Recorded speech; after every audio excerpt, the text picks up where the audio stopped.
Apologies, are you hearing me?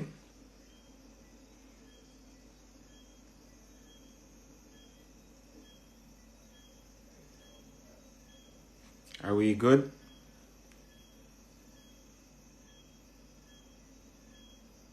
Okay.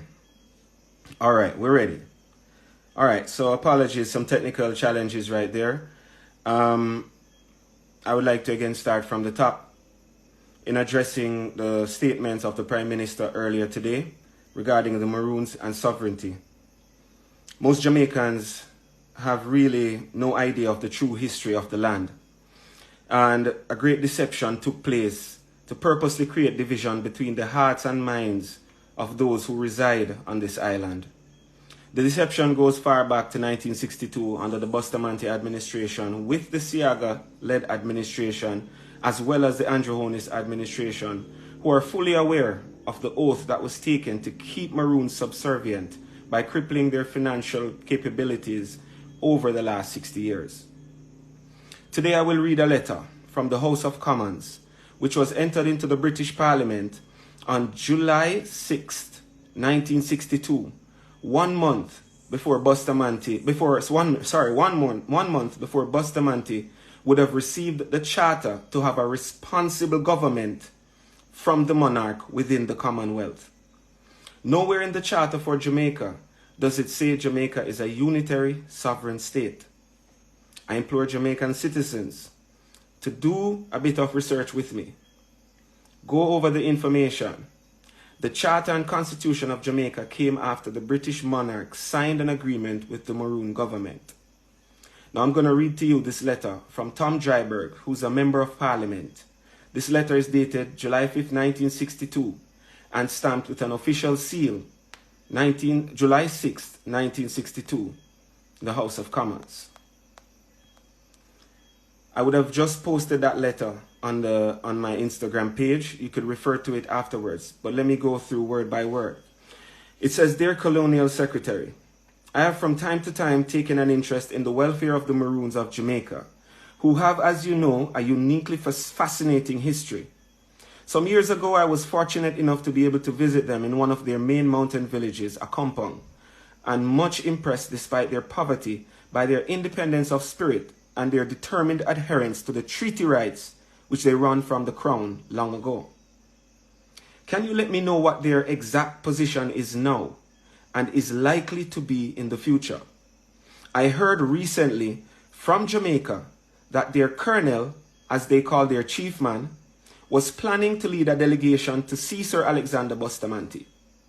I feel certain that if under an independent Jamaica government, they are deprived of their treaty rights and their few thousand acres of land, they would appeal to the British Crown to protect them, and it seems desirable, if possible, to avoid a clash, however relatively modest, about a matter which could probably, with good sense, be settled amicably and with regard for the traditions of this proud people.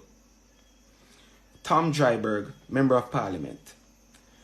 In a response to Mr. Dryburgh's letter, Mr. Whiteleg wrote, Mr. Dryburgh is not asking for intervention, but for information as to the present situation of the Maroons and their future.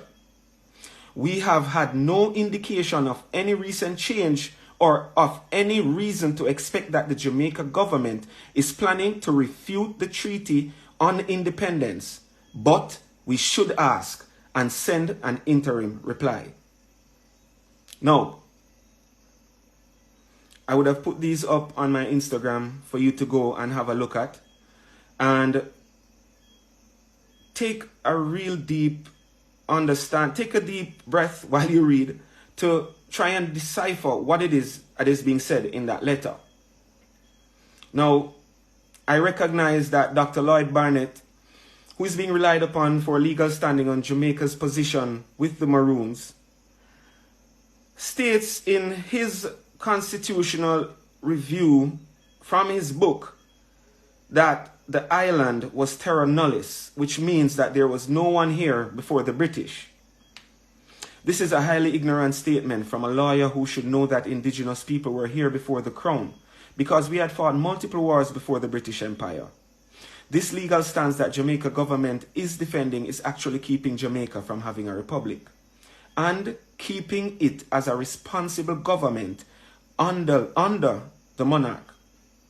The Jamaican government is a professional at begging the world. We're selling out our natural resources, we're selling out our lands. These are regular day-to-day conversations that permeate the island, as the government does not own its roads nor its airspace, amongst many other things, which is why Maroons will not subject themselves to a municipality, because Mr. Honest and his cronies will try to take our ancestral estate, the cockpit country, and sell it to the highest bidder. If the Jamaican citizens choose not to understand their true history and stop blaming the Maroons as traitors, then the truth will be able to surface for the multitude to see. Today, in this era of time, it is globally accepted that nations have a reciprocal relationship as it deals with extradition.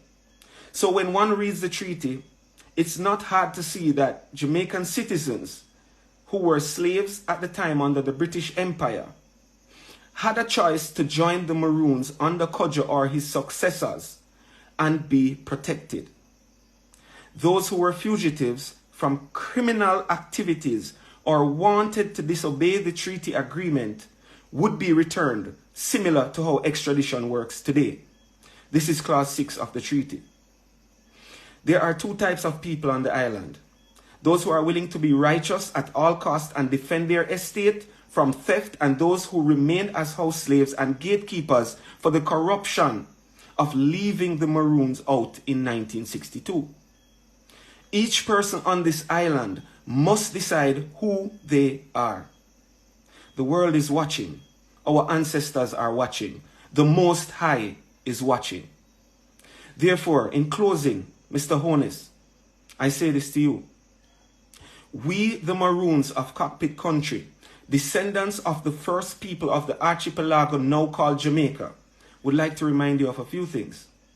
Jamaica is not a unitary sovereign state. Elizabeth II of House of Windsor is your queen and sovereign. Jamaica is simply fully responsible in Elizabeth's Commonwealth. 2, you are a signatory to the United Nations Declaration on the Rights of Indigenous People. Please go read this. You are an intelligent man. Jamaica has an extensive external debt and is constantly begging, so you rely on other sovereign nations. In other words, you are receiving funding from others. So please consider human and indigenous rights before you end up defunded as well. Number 4, Jamaica, as a government entity, begged for its independence, whereas the Maroons waged war for 83 years. The war is now over.